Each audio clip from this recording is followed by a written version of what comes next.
मनुष्य जीवन में सबसे अधिक महत्वपूर्ण है मन की एकाग्रता। इस संसार में जो भी महान कर्म हुए हैं, ये मन की एकाग्रता का ही फल है। आपने कभी देखा होगा, अनेक छोटी बड़ी नदियां बहती हैं, इनके सामने एक बांध बनाया जाता है इन सब का संचय करने के लिए। बांध बन गया तो आवश्यकता के अनुसार या मन के अनुसार इसका उपयोग किया जा सकता है। अब ऐसा ही हमारे मन के साथ भी है। हमारे मन की एकाग्रता आज के समय में अनेक विकारों में, खेलों में, भोगों में बट चुकी है। इसे एकाग्र करना होगा, एक बांध बनाना होगा, कर्म का बांध।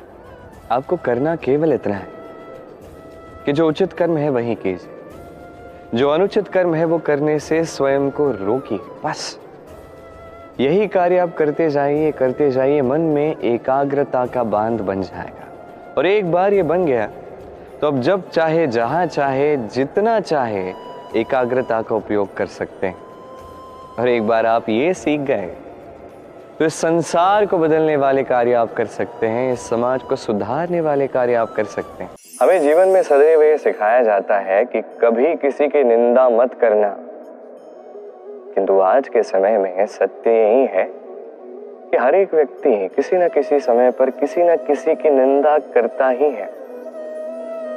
अब आप निंदा करते हैं, इसका कारण सदैव ये भी नहीं कि आपका मन मलिन है।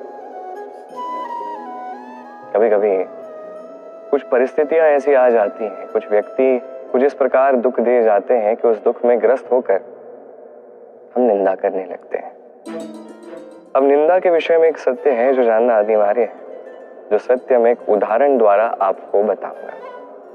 आप कभी चित्र बनाने का प्रयास कीजिए, जब तक वो रंग हमारे हाथों में नहीं लग जाते तब तक वो चित्र पूर्ण हो ही नहीं पाता। बस यही होता है निंदा के साथ भी। कोई आपको कितना भी दुख क्यों ना दे दे, यदि आपने किसी की निंदा की तो कहीं ना कहीं वो नकारात्मक ऊर्जा आपके मन में प्रवेश कर जाती है। तो ऐसे में क्या करें, कैसे रोके स्वयं को किसी की निंदा करने से? एक ही मार्ग है, एक ही विकल्प है, स्वयं का विकास। स्वयं के विकास के इस मार्ग पर आगे बढ़ते जाइए, इस कार्य में कुछ इस प्रकार लीन हो जाइए कि किसी की निंदा करने का समय ही आपके पास शेष न रहे। जब भी जीवन में हम कोई कर्म करें तो मन में सकारात्मकता का भाव होना चाहिए, मन में प्रेम होना चाहिए। यह अत्यंत आवश्यक है। यदि आपके मन में घृणा, द्वेष, क्रोध, ईर्ष्या ये सब भाव है और आप कर्म कर रहे हैं तो आप यही भाव संसार में फैला रहे हैं। आपके आसपास के लोग इसी का अनुभव करेंगे, इसी का अनुसरण करेंगे। यही भाव है जो आपको आसपास देखने मिलेंगे। इसी स्थान पर यदि मन में प्रेम हो, सकारात्मकता का भाव हो, सत्यता हो, करुणा हो, तो ये वो भाव हैं जो आप संसार में फैला रहे हैं। इसे भी लोग अनुभव करेंगे, इसका भी अनुसरण करेंगे। आपके आसपास आप कौन से भाव देखना चाहते हैं, चयन आपका है। कितनी बार मन में ये विचार आता है कि हमारे भोलेपन का लाभ उठा के इस संसार के लोग हमें केवल दुख ही पहुंचाते हैं। कितनी बार ऐसा लगता है कि हम सबकी सहायता के लिए पहुंच जाते हैं पर सब हम ही को दोष देते हैं।